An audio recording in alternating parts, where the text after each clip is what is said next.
Hello everyone.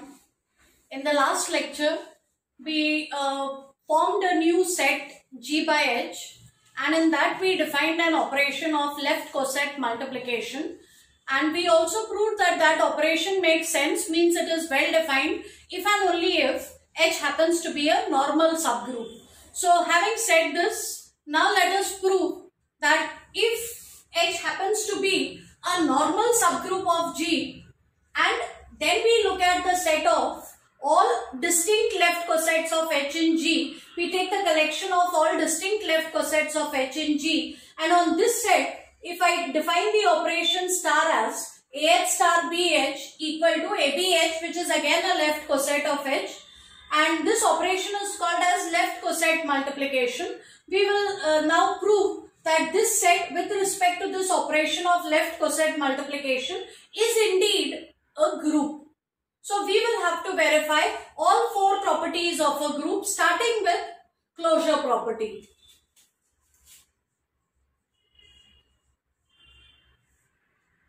So firstly, let us start with any two elements of this new set G by H. They will be left cosets of H in G. So take any two left cosets of H in G. That means the elements A and B come from the group G.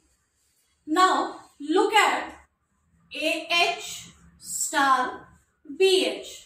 By definition, this is the left coset ABH. And as I mentioned even in the earlier lecture, the operation between A and B is whatever operation is there in the group G. So if A and B belong to G, then AB will also lie inside G. So this is an element of G, and therefore this is a left coset of H in G. So this element is again in the set G by H, and therefore closure property is satisfied, or this operation star is binary. Okay. So next, let us prove that this operation is associative. So let us begin with three elements in the given set. That means we take three left cosets and let us multiply AH with BH and CH, where I combine the last two elements first. So just use the definition of left coset multiplication and multiply these two left cosets. If I multiply these two left cosets, I get BCH. I get the left coset BCH. Now let us multiply these two cosets. So we will get A times BCH. So that is this element multiplied by this. We multiply these two elements and look at the corresponding left coset. But remember, these elements A, B and C are coming from the group G. G is already a group. So I use the associative property of G and shift the brackets, and I write this as AB times C times H. And now I can separate this as ABH star CH. I can further simplify this as AH star BH star CH. So it doesn't matter whether I multiply the last two first or the first two, I will get precisely the same expression. And therefore this operation star is associative. Now let's prove that there is an identity in this set with respect to the given operation. Always keep in mind that we have started with a group G. So G has an inherent identity. Let's denote that by E. And if E lies in G, surely the left coset EH will be an element of G by H. By the way, this left coset EH is going to be the same as the subgroup H. So let us now prove that this element is going to become identity in this set with respect to the operation of left coset multiplication. So I take any other arbitrary element of G by H, take any other element of G by H, and let us multiply it with this element EH and see what happens. So look at AH star EH. By definition, that is the left coset AEH. But in G, any element times identity of G is going to be that element. So A into E is going to be A. Likewise, we can prove that this product will also give me AH. And therefore, the left coset EH, so this left coset EH is going to be identity in G by H with respect to star. So there is an identity in G by H, and finally let us prove that every element of G by H is going to have an inverse in G by H. So let us take an element in G by H. It will have to be a left coset, and that means this element A lies in G, but G is a group. So if A lies in G, there is going to be A inverse also inside G, and this A inverse is going to give me yet another left coset of H in G. So this element is also in G by H. Now let's multiply these two left cosets. Look at AH star A inverse H. By definition, this is A inverse H, which is the same as EH. And that means the product of these two elements gives me the identity. I can also prove that if I take the product the other way around, that means if I look at A inverse H star AH, once again I'll get the identity. So this element becomes inverse of this. So A inverse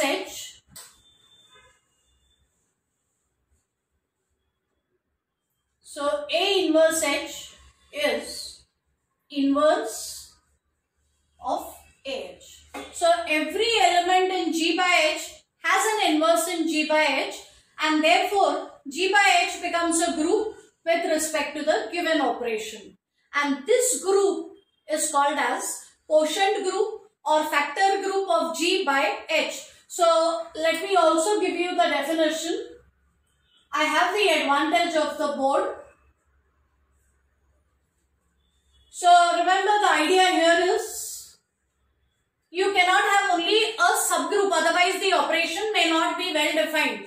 In fact, it will not be well defined if H is not normal. So H has to be a normal subgroup, and then we take G by H to be the collection of all left cosets of H in G, and on this set we define an operation by this formula, and we have proved that this set becomes a group with respect to this operation. This group is called,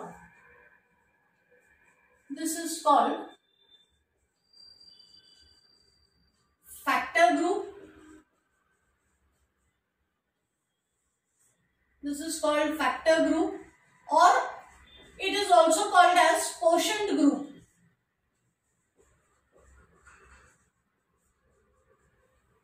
So this group that we have just defined is called as the factor group or the quotient group. It is very, very important for you all to remember that factor group or quotient group, we can speak about this if and only if the denominator happens to be a normal subgroup. I am calling it denominator, but this thing out here has to be a normal subgroup in the given group.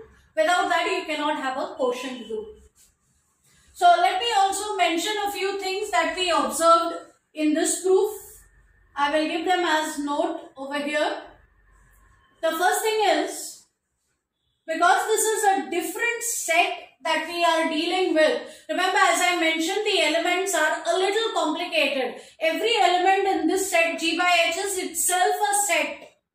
So they are slightly difficult elements to tackle. So identity in G by H is the left coset EH, which is the same as H. Also, I mentioned that I am doing the entire theory with left cosets but feel free to do the entire theory with right cosets. And now I can tell you why it does not matter whether you take left cosets or right cosets. Remember, we are going to define this whole business of normal subgroup or quotient groups only if H is normal. And if H is a normal subgroup, then every left coset is equal to the corresponding right coset. So whether you take this to be the collection of left cosets or the collection of right cosets, you will have essentially the same collection. Okay. So it does not matter whether you take left cosets or right cosets. But okay, coming back to the points that I wanted to make, the identity in this group is the left coset EH, which is the same as the subgroup H. Also look at the point that I have mentioned over here. A inverse H is inverse of this element. So if I have to translate that in the form of an equation, it's going to look like this. A inverse H is means equal to, and right at the beginning we have agreed to use this notation for the inverse. So inverse of this element will be written this way. So AH inverse is A inverse H. Also, before I give you the third property, look at AH square. By definition, AH square is going to be AH star AH. And that will be A into A times H. The left coset AAH or A square H. So, we notice that this power can be taken inside and it will go as a power for the element. So whatever I have done for square, the same thing will work for cube or for the fourth power. By induction, we can actually prove it for any natural number n. So in general, I can say that AH raised to n will be A raised to n times H, and this we can prove by induction as I mentioned, and so it will work for all the natural numbers. We can also separately prove it for 0, and by using property 2, it will also work for negative integers. So this property is true for every integer. You can try filling in the blanks why it also works for every negative integer. Use this property. And finally, let us recall order of G by H. G by H will contain all left cosets of H in G, but in a set we don't repeat elements. So G by H will contain distinct left cosets of H in G, and therefore the number of elements in this set will be the number of distinct left cosets of H in G. And we had given this number, we had called this number as something in the chapter on Lagrange's theorem, where we proved Lagrange's theorem. This number of distinct left cosets is called as the index of H in G. So this is index of H in G. Again, I'll put the link to the appropriate video where we have discussed index. So in case you all are not familiar or you all don't remember, you can go back to that video. So the number of elements in G by H will be the number of distinct left cosets of H in G, which is the index. And remember, for a finite group, I also have a neat formula for the index, which is order of the group divided by order of the subgroup. So in case this is finite, then the order of G by H will be the order of G divided by the order of H. That's all for now. We will look at a few properties of the quotient groups in the next few lectures, and we'll also see an example. Thank you.